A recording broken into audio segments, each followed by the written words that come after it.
Bank থেকে $1 million চুরি করতে এসেছে এই 3 ডাকাত। তবে তাদের বয়স মাত্র 70 বছর। কি অবাক হবারই কথা, কেননা যে বয়সে মানুষ হাঁটতে গিয়ে হোঁচট খায় সেই বয়সে কিনা তারা নেমে পড়েছে ব্যাংক ডাকাতি করতে। তবে কি এমন হয়েছিল যে এই 3 বৃদ্ধ মানুষ শেষ বয়সে এসে ব্যাংক ডাকাতিতে নামলো? সেই প্রশ্নের উত্তর পেতে আমাদের গল্প শুরু হয় নিউ ইয়র্ক শহরের এক ব্যাংকে।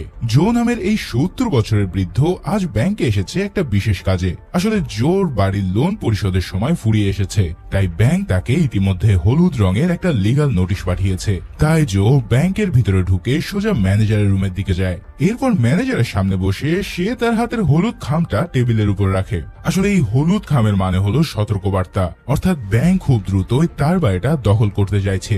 এবার ম্যানেজার চিঠিটাতে একবার চোখ বুলিয়ে ঠান্ডা গলায় বলে, আরে এত চিন্তার কিছু নেই, এখনো হাতে কিছুটা সময় আছে। তবে লাল নোটিশ চলে আসলে হাতে মাত্র সময় পাবেন 1 মাস।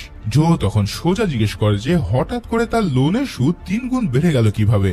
ম্যানেজার তখন কোনো অস্বস্তি না দেখিয়ে বলে, এতদিন একটা ইনডিরেক্ট রেট চলছিল, কিন্তু এখন তাকে পুরোপুরি সুদ দিতে হবে। তবে আসল ব্যাপারটা হলো এই ম্যানেজার চালাকি করেই সেই সময় এমন এক সেটআপ করেছিল যাতে পরে তাকে ফাঁসানো যায়। জো আগে সেটা বুঝতে পারলেও এখন তার কিছুই করার নেই। সে বারবার অনুরোধ করতে থাকে কিছু একটা উপায়ের জন্য, কিন্তু ম্যানেজার একটা হাসি দেওয়া ছাড়া আর কিছুই করে না। তবে এরপরেই ব্যাংকে এমন এক কাহিনী শুরু হয় যা পুরো শহরকে নাড়িয়ে দেয়।